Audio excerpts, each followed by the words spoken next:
29. Uma gaiola sem barras.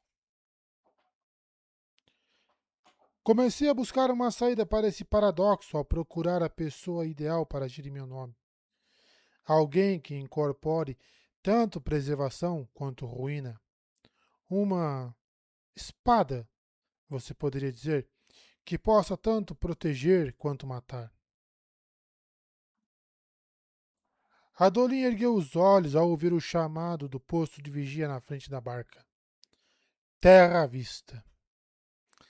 Finalmente, pensou ele, dando um tapinha firme no pescoço de Galante. O animal relinchou em expectativa. Pode acreditar, estou tão feliz quanto você em desembarcar, disse ele ao Richadio.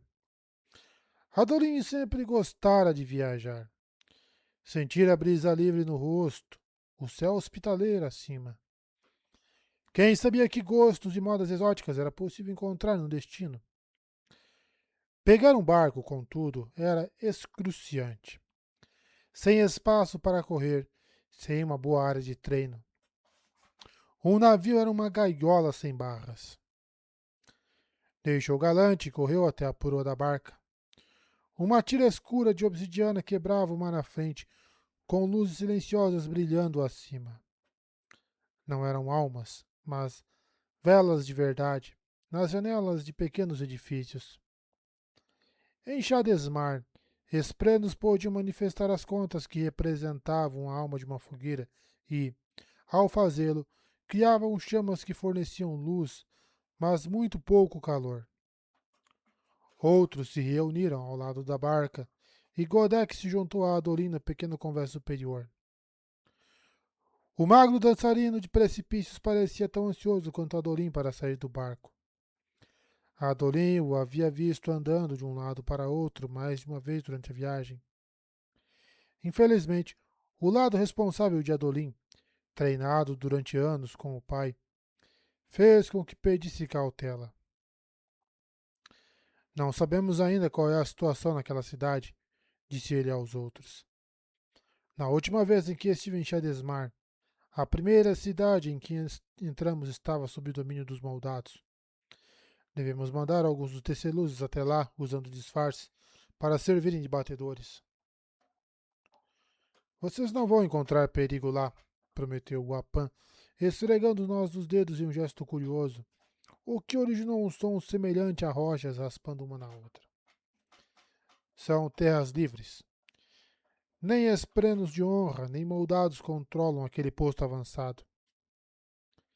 Ainda assim, dizia Tolin, olhando para os outros. Humanos debaixo da lona até que tenhamos feito uma primeira averiguação. Resmungando, eles reuniram seus cavalos e entraram na grande sala sob as lonas. Shallan já estava descansando ali.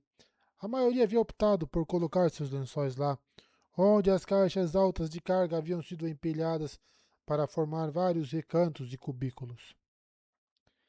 A Dorinha cutucou. Shallan, você está bem? Sua esposa, que parecia um montinho escuro, se mexeu. Talvez eu tenha bebido um pouquinho demais na noite passada. Adolin sorriu. Exceto pela preocupação que sentia referente ao destino, a viagem havia sido genuinamente relaxante.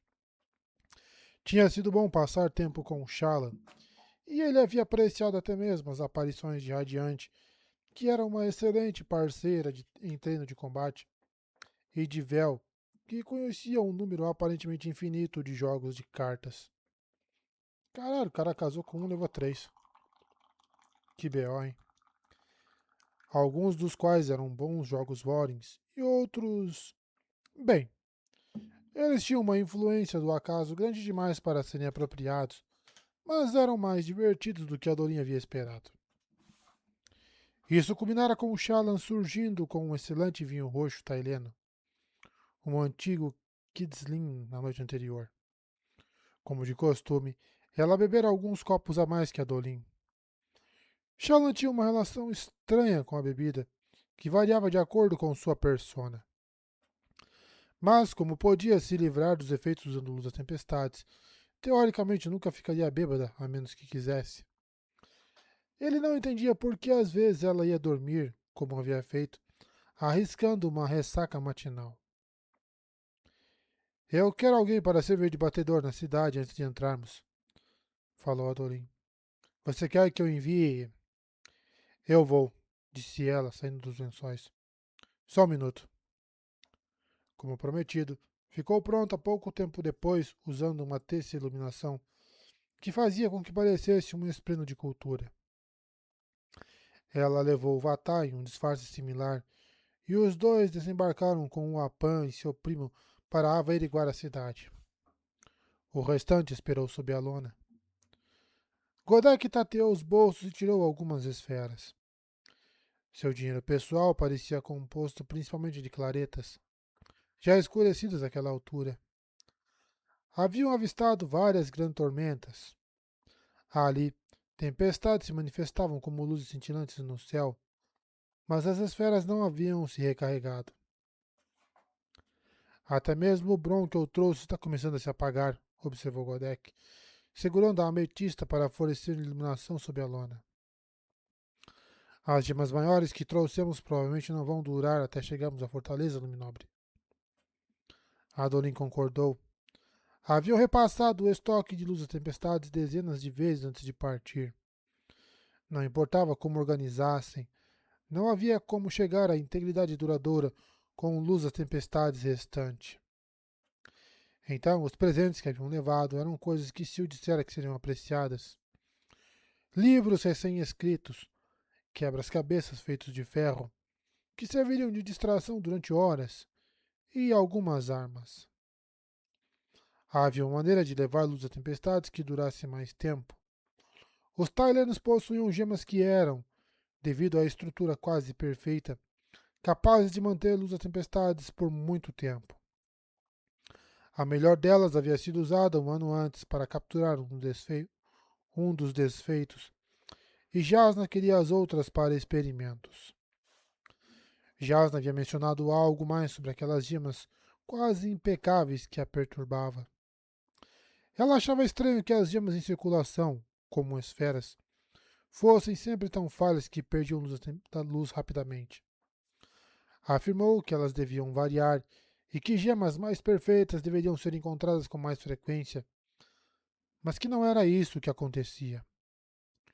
Por que ela estava preocupada com isso? Ele ponderava a pergunta enquanto esperava por Shallan, tentando seguir a linha de raciocínio de Jasna. E se houvesse alguém já reparando naquilo, enquanto todo mundo mais achava que as gemas eram basicamente iguais?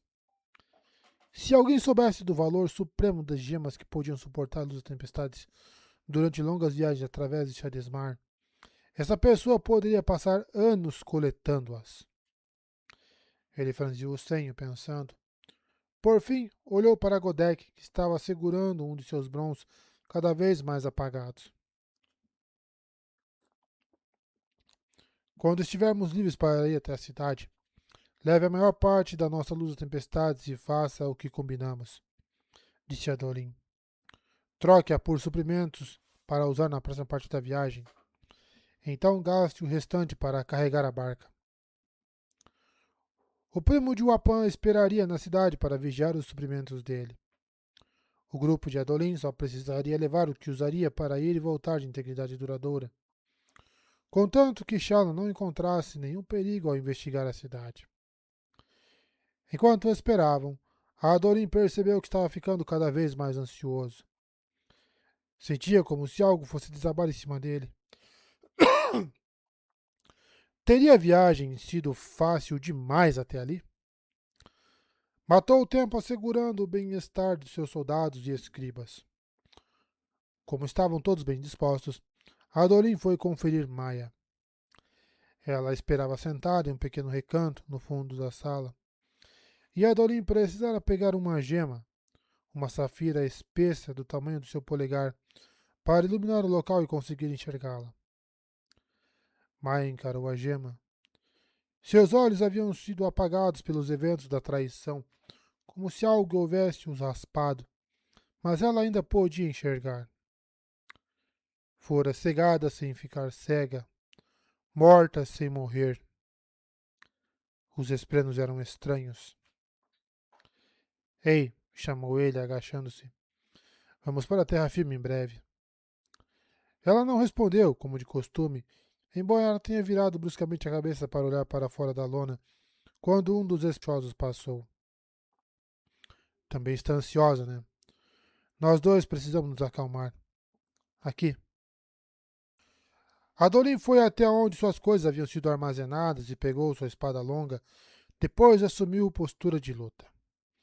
O teto estava a uns 30 centímetros acima da sua cabeça, e a maioria dos demais havia se aglomerado do outro lado, perto de Godek das esferas. Então ele tinha espaço bastante para um kata básico. Todos os dias, Maia participava dos exercícios de aquecimento matinal em que Adolin fazia um kata de centralização que Israel havia ensinado anos antes. Será que Maia seguiria um kata diferente se ele o mostrasse a ela? Uma espada longa era uma imitação ruim de uma espada fractal, mas era a arma mais próxima que tinha. Ele colocou a safira em cima do baú de espadas fechado para iluminar o local. Então iniciou o lento e cuidadoso kata feito para a aprendizagem da prática de investidas. Nada extravagante, sem curvas nem giros estúpidos. Um exercício básico, mas que ele havia feito centenas de vezes com sua espada na área de treinamento. Aquela parte em particular imitava o combate em corredores, onde não era possível brandir a espada alto demais, nem muito para os lados, a fim de não acertar pedra. Assim, era perfeita para o espaço fechado. Maia olhava para ele, a cabeça inclinada. Você conhece esse aqui? Disse ele. Lembra? Combate no corredor. Prática com estocadas e giros controlados. Ele recomeçou, mas mais devagar. Um movimento fluía para o outro. Um passo, uma boa pegada com as duas mãos. O avanço com uma estocada. E então o retorno à posição enquanto se vira para o outro lado. Para frente e para trás. Um ritmo. Uma canção sem música. Um combate sem oponente. Maia se levantou, hesitante. Então ele fez uma pausa. Ela se aproximou, inspecionando a espada com a cabeça ainda inclinada. As finas vinhas entrelaçadas do seu rosto pareciam tendões. Um rosto humano cuja pele fora removida. Ela traçou o comprimento da espada com o olhar.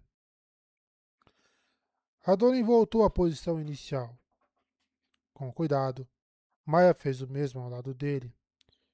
A sua postura foi perfeita. Nem mesmo Zahel no seu pior dia teria corrigido a postura da esplena. Adolin realizou o kata, e ela o acompanhou, sem arma alguma, mas se movendo ao mesmo tempo que ele enquanto Adolin vestia. Depois recuava e então se virava. A conversa do outro lado da área fechada morreu. Os esplanos e soldados os observavam. Logo Adolin deixou de prestar atenção neles. Era só ele, a espada e Maia. A repetição relaxante fez com que sua atenção desaparecesse. Katas eram mais do que treinamento. Era uma maneira de se concentrar.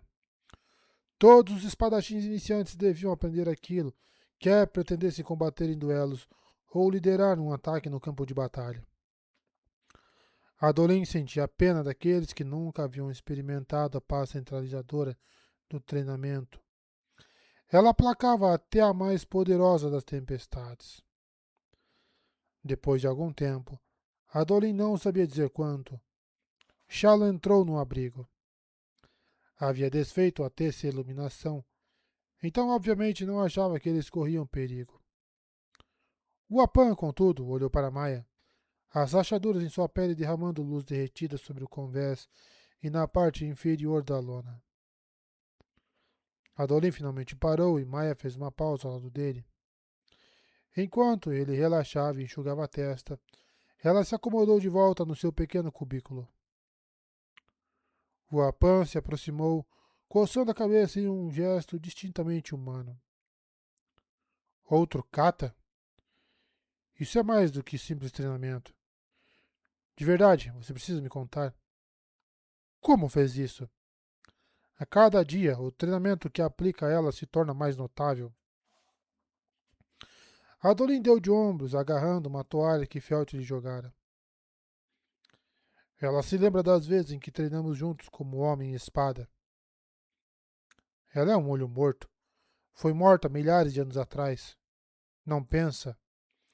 O trauma da traição do Radiante a fez perder a sanidade. É, bem, talvez ela esteja superando isso. Nós somos esprenos. Somos eternos. Nossas mortes não são superadas. Adolin jogou a toalha de volta para Felt. E os esprenos nunca mais estabeleceriam vínculos com os humanos. Mas aqui está você, companheiro, espreno de Zu. Palavras como eterno e para sempre não são tão definitivas quanto vocês todos fingem que são. Você não sabe o que está dizendo, retrucou o Apan. E pode ser exatamente por isso que Mai e eu somos capazes de fazer coisas que vocês consideram impossíveis. Adorin olhou para Shallan. Podemos ir à cidade? Não há indício de atividades de moldados, respondeu ela. Muitas caravanas passam por lá. Há até mesmo algumas que ficam acampadas fora da cidade. Vi muitos humanos nelas. Os espranos desta região não vão nos considerar estranhos. Só precisamos dizer a todo mundo que somos comerciantes. Muito bem, então, declarou Adolin. Vamos sair deste barco e esticar as pernas. Mas permaneçam em grupos e não se metam em encrencas. Shallan continuava de ressaca. Seu cérebro latejava, incessante, furioso.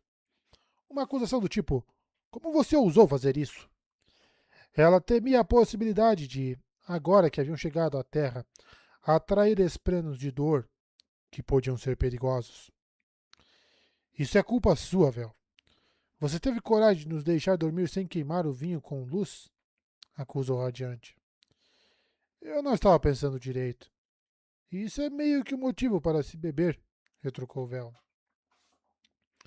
Ela não sabe usar a luz da tempestade muito bem, pensou Shallan. Não a culpe. Pelo menos a dor estava diminuindo.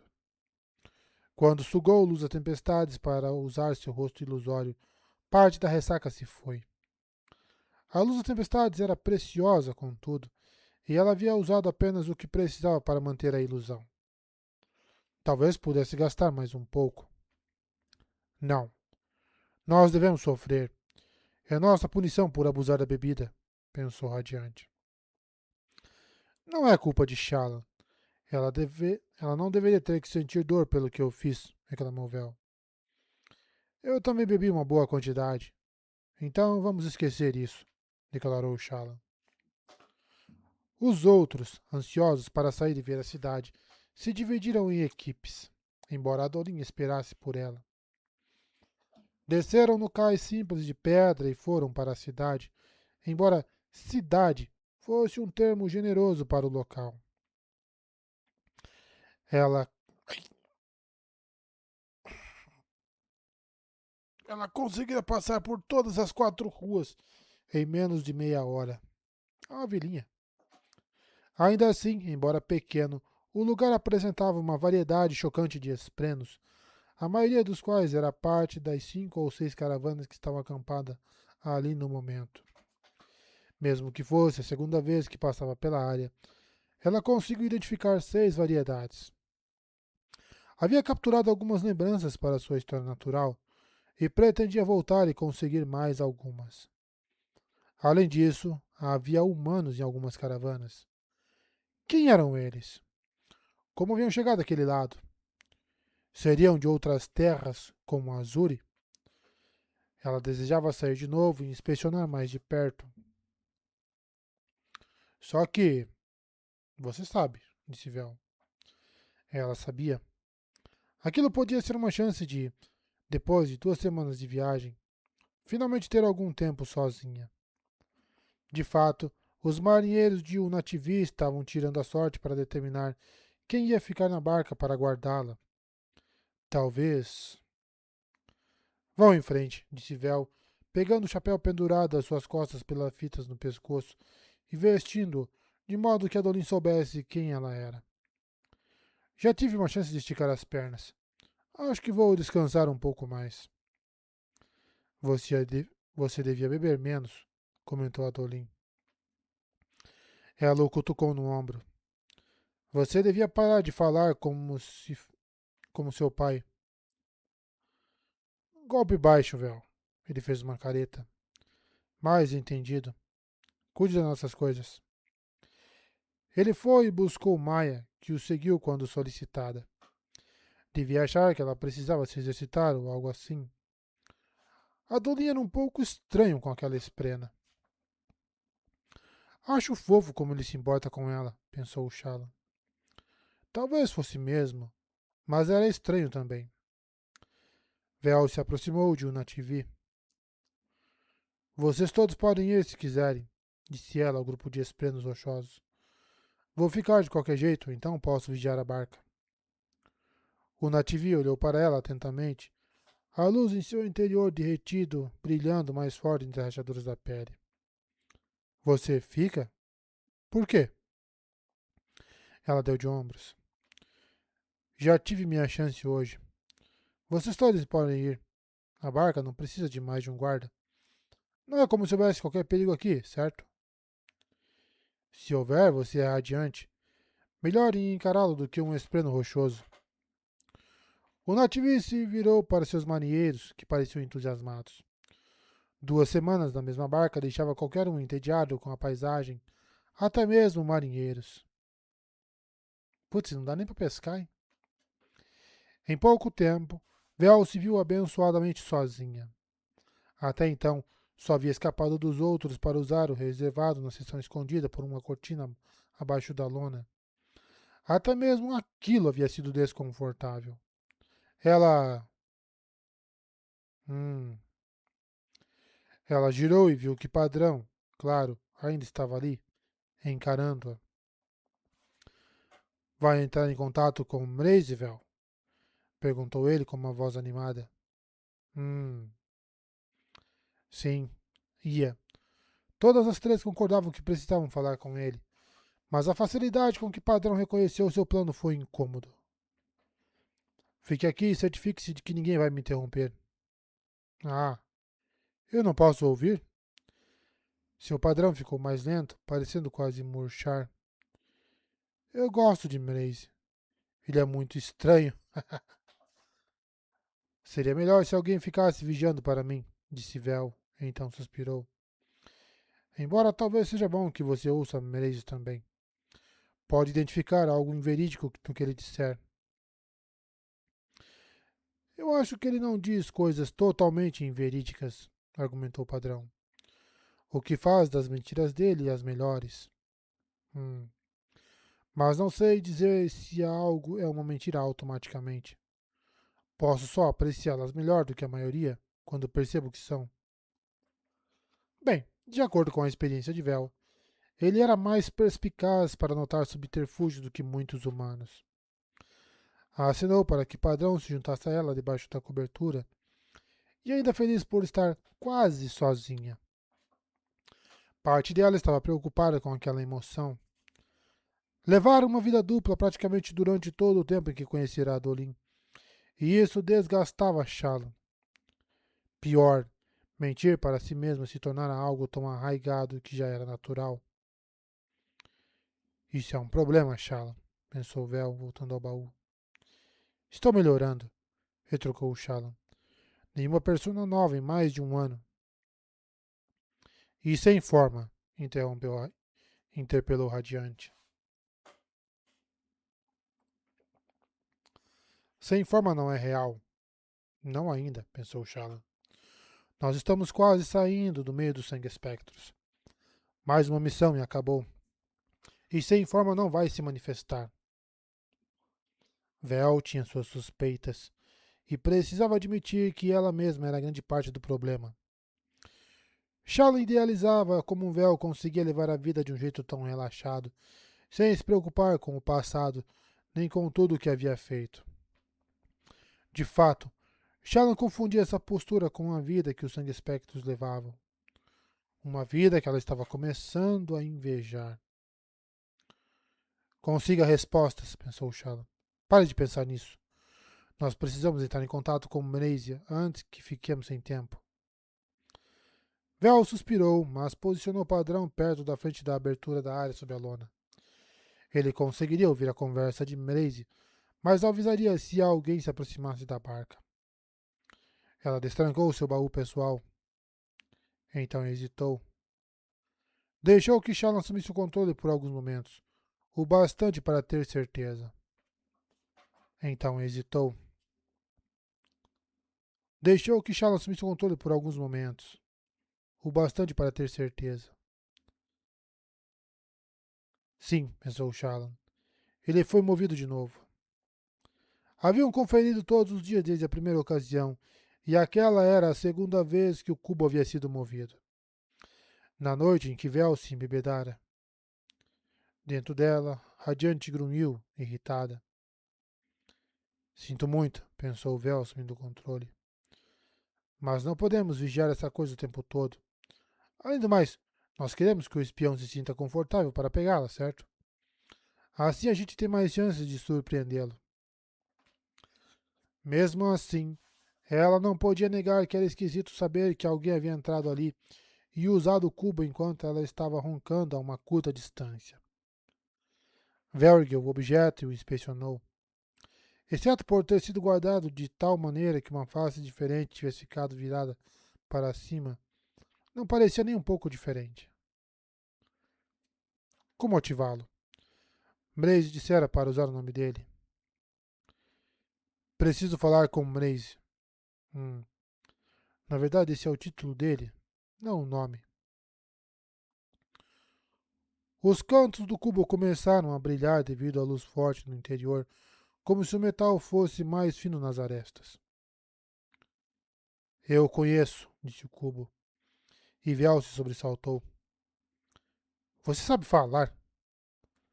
Ele não respondeu. Ela franziu o senho, olhando para de perto as junções. O brilho bruxuleou e mudou. Pouco tempo depois, uma voz forte veio de lá de dentro, fazendo com que o cubo tremesse em suas mãos. Pequena lâmina, estava esperando por você, disse Mraze. Adorin seguiu as próprias regras e não saiu perambulando sozinho. Ele e Maia ficaram perto de soldados e escribas que caminhavam pela cidadezinha em um grupo fechado, gargalhando alto demais enquanto conversavam, como se tentassem provar que, obviamente, não estavam nervosos por estar em um local tão estranho. Em geral, Adolin teria se juntado a eles para acalmá-los, mas percebeu que também estava oprimido pela seriedade da tarefa à frente. As preocupações estavam voltando, agora que a viagem acabara. Precisava provar que podia convencer os espenos de honra a participarem da coalizão.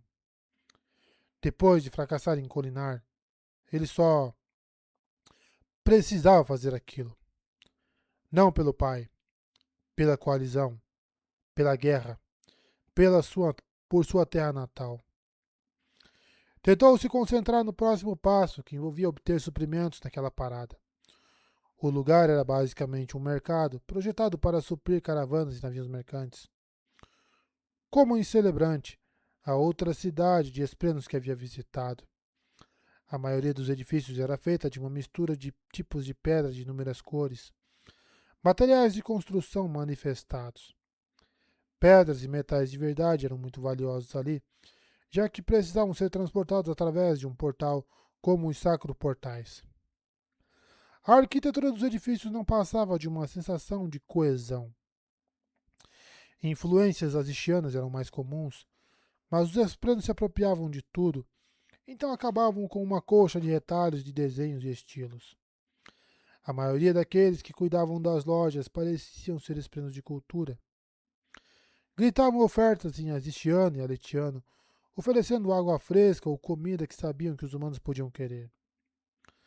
Havia um esplêndido de todas as variedades, observando as mercadorias, e os que mais chamaram a atenção de Adolim foram os esplêndidos de cinzas.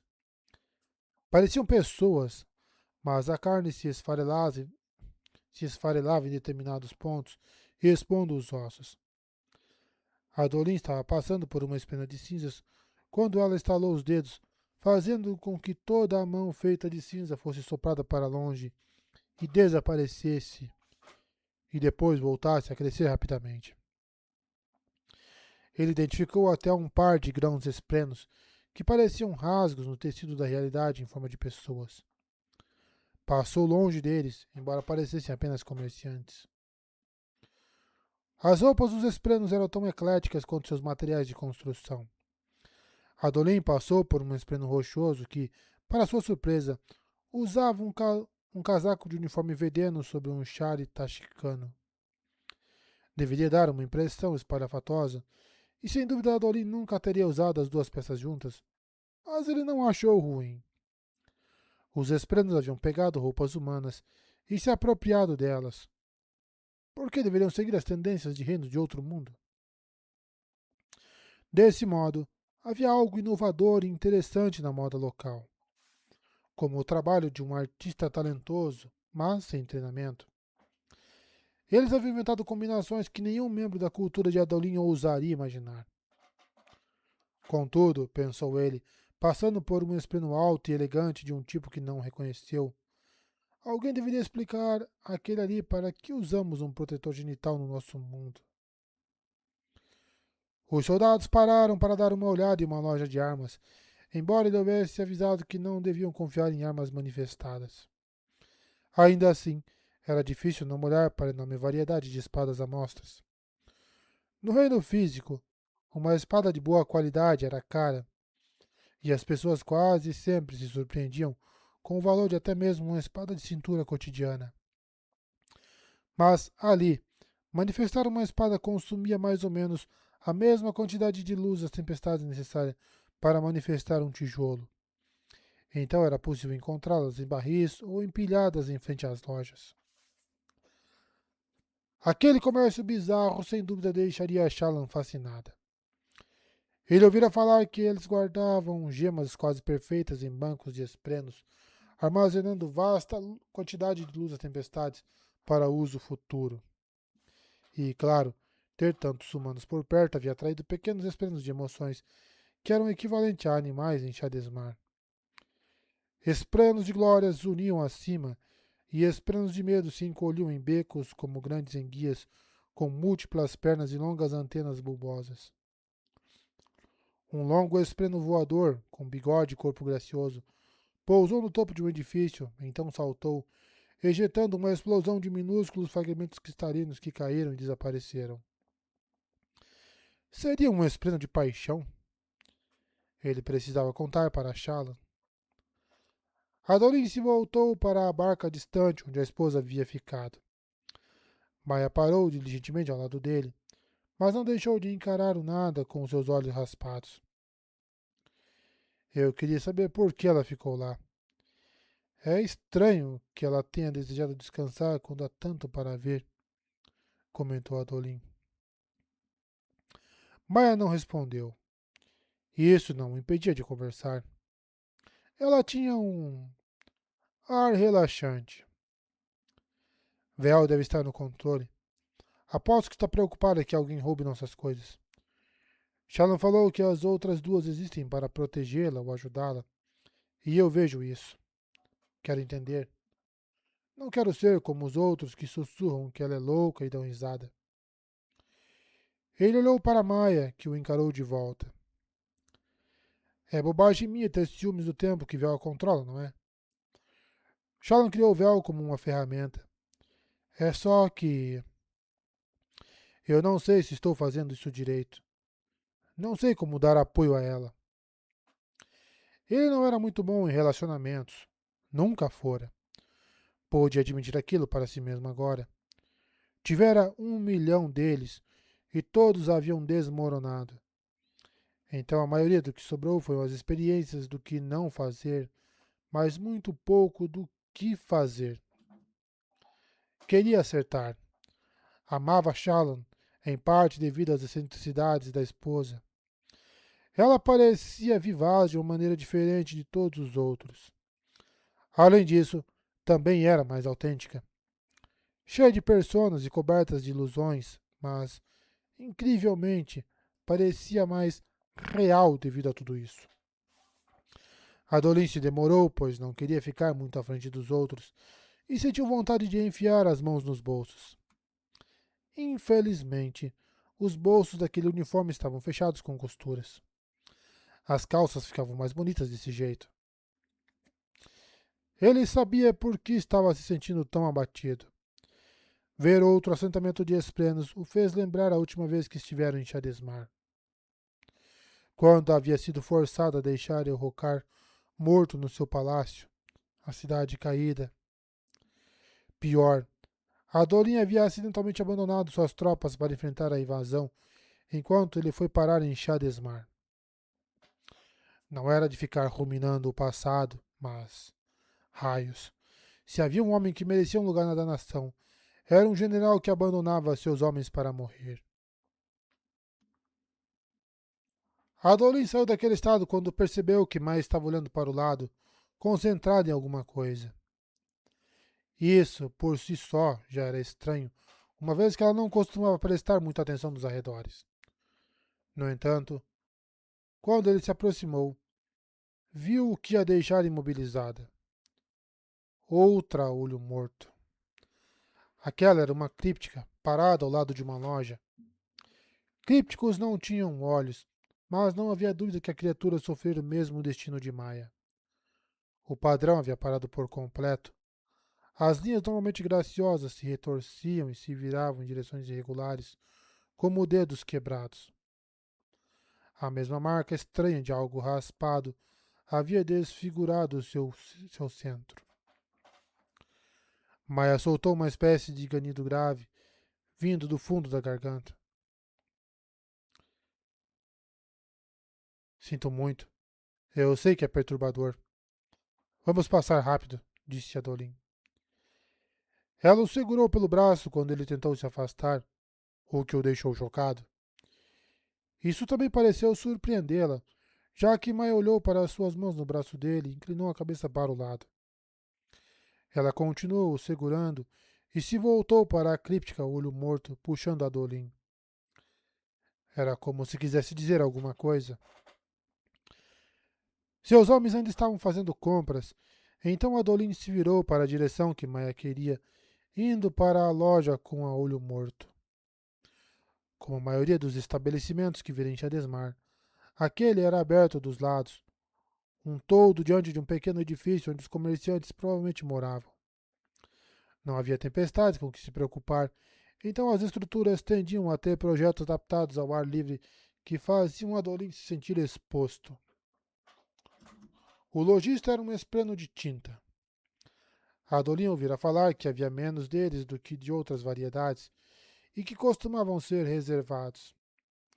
A criatura era preta como piche, até mesmo reflexiva, como se fosse feito de pedra, mas com um brilho colorido, como óleo sobre água quando a luz batia de certo ângulo.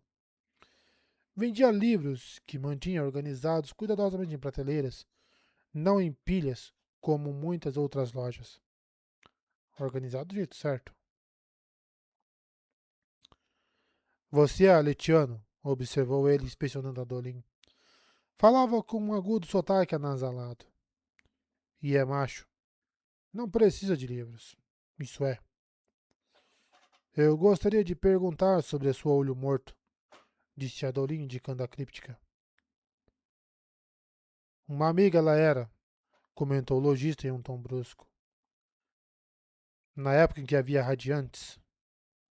Não. Um tempo mais antigo.